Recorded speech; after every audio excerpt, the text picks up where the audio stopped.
What is going on, everybody? Patrick Quick here, and today I thought what better way than to start off the new year than with an unboxing that comes in thanks to my wife for a late Christmas present. She ran to Walmart, saw a new box number that I didn't have, box number 65, the mystery tackle box bass fishing kit that you can find on their bottom shelf. Value of $25. They retail for $17.88. Considering that it's raining and sleeting outside on top of 9 inches of snow that already accumulated, this was the best way I could think of to start off the channel. So, let's go ahead and get into this box. With the mystery tackle box, they have the catch and win. There's a ruler on the cardboard that folds out. You catch, you measure it, and you share it to Instagram, and you can win some prizes. Also, they always have a sticker. The contents of what comes in here. Their subscription usually has the prices, so I think in like a title slide at the end of this video, I'm going to go and look these up and price them since they're not on here to see what the actual value of them is and if this box actually was worth the value. And if it was and you liked what was in here, you would know that, hey, if I buy box number 65, it actually is worth the price, paying only $17.88 for $25 worth of value, if it comes out to be truthful. And they always have the dibble, the tips and tricks, and how to tie a Palomar knot, spinning versus casting, and where do anglers poop. It seems to be the same in all these boxes that I get from Walmart. The dibble is always the same. In the subscription box, the two that I had gotten before I canceled the subscription, they had the same.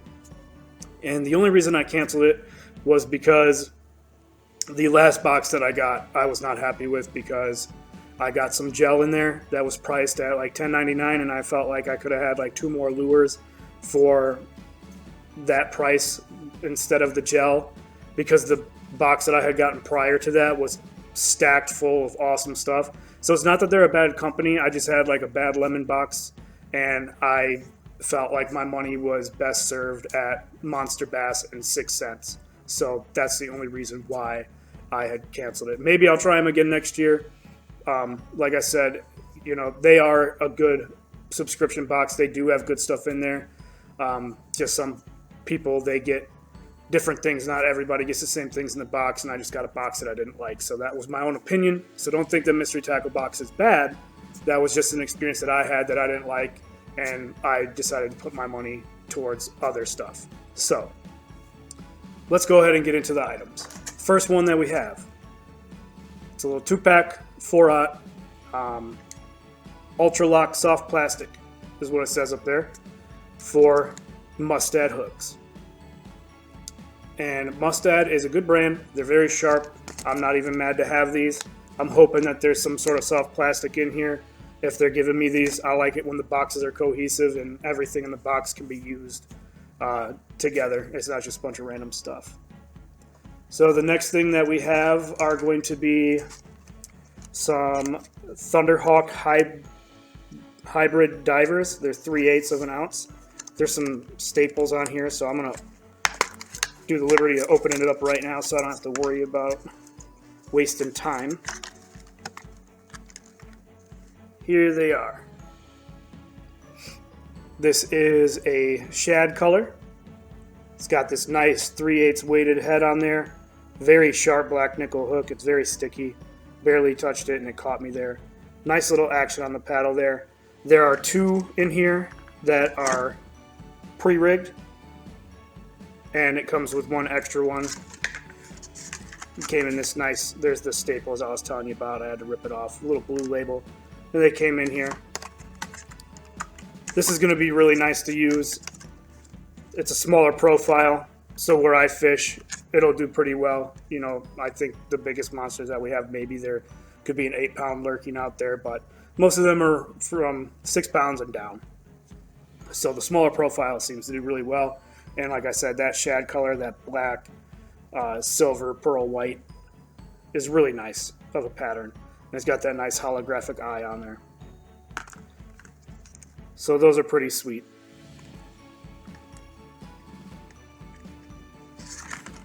Let's get them in there and get back into the box. So the next thing that we have is Livingston Lures It's a Bassmaster Classic winning sound technology. I didn't even know that they made baits that were electronic and made sounds. Apparently this mimics bait fish sounds. There is the inner working electronic bits. And here is the lure. It's a deep diver. It's got a decent bill on there. Red hook right here in the front, sticky sharp. Black nickel one in the back, sticky sharp. It's got that chartreuse body with the black dots on it. Orange belly. Black top. And inside here, I actually just saw it. There's a white wire. I don't know if you can see that there. Yeah, right there. Right, this hook is going into my thumb. But where the top of my thumb is, where the red hook is, it's pointing right at that white wire. And I'm going to get this hook out of my finger real quick. There we go. So I'm guessing that this is going to work kind of like a child's bath toy. Considering that that wire is on the eyelet here.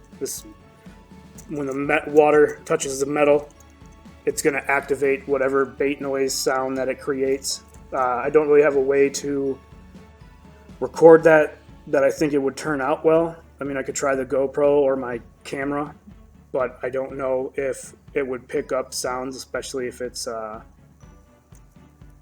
kind of like a sound that we can't hear and it could only be heard by the fish, kind of like a dog whistle. You don't really hear it too well, but dogs can hear it a lot. So I'm not sure how that would work. But overall, it's a good looking crankbait. I'll be curious to see if it actually works. I don't know if that's a knock or the internal, so I don't want to shake it too much and break it before I can even try it and see what happens. But very cool lure in there. Like I said, I've never knew that they had an electronic one that made noises. So very cool, very different, and I'll be excited to see what comes of that when I try that out. The next thing that we have in here is a 3/8 ounce Dobbins spinner bait. Let's get it open.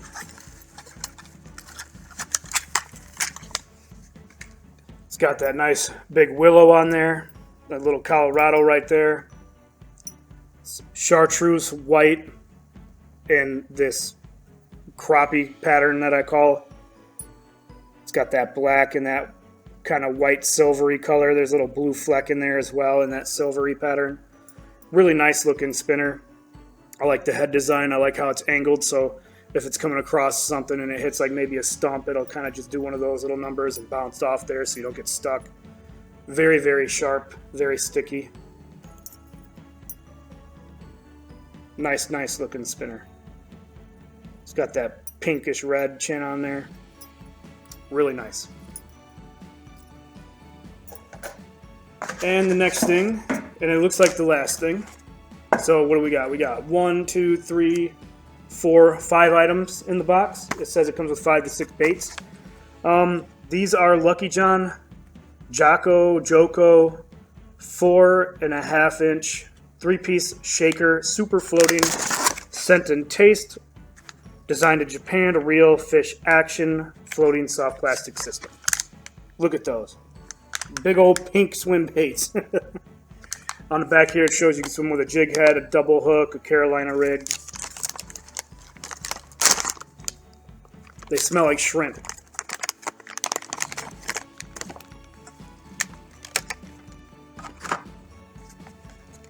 Let's get these out of here. Get one of these out of here. They smell highly of shrimp. It's very, very potent. Extremely potent. Smells like that freeze-dried like little shrimp that you would feed to saltwater fish if you have a saltwater tank. Nice paddle on there, big paddle, very slender tail that it tapers down into, so it's going to give it some nice action. I like the ribbing on there. It's a very sleek design. If you can see the profile, it's not too wide. It actually is very, very thin. It's got that hook gap in there. Very, very nice looking, very big, and that scent probably will make fish come after it.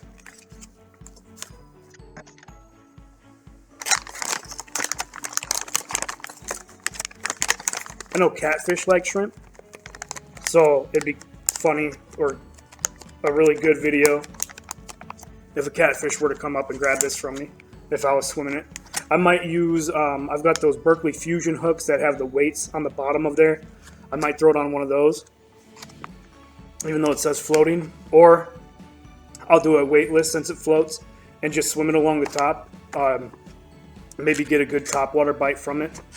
Or perhaps, you know, I would rig it a different way to where I could get it on the bottom, even though it floats, maybe with a Carolina rig, and see if I can't get like a big catfish to grab it because of the scent of the shrimp. So overall, what was in here, some of the stuff I don't have, like those hybrid swimmers, those are nice. That electronic lure, I have some Dobbins spinners. I haven't tried them. I will be trying them out next year, or this year. I can't even say next year anymore. This year. I'll be trying them out this year, along with everything that I get. I'll pick certain things that I really want to focus on for the year and try out. And we'll be testing out some of the stuff that I get out of these boxes. So if you like this video, hit that like button, hit the subscribe button, hit that bell notification, and make sure to leave me comments. What did you think was cool inside this box? Do you think this box was worth it? What do you think of that electronic lure? Have you ever heard of that? It's odd to me. I'm curious of what it's going to sound like. Maybe I'll try to figure out how to record it making a sound. And as always, thanks for sticking with me, and I will catch you all later.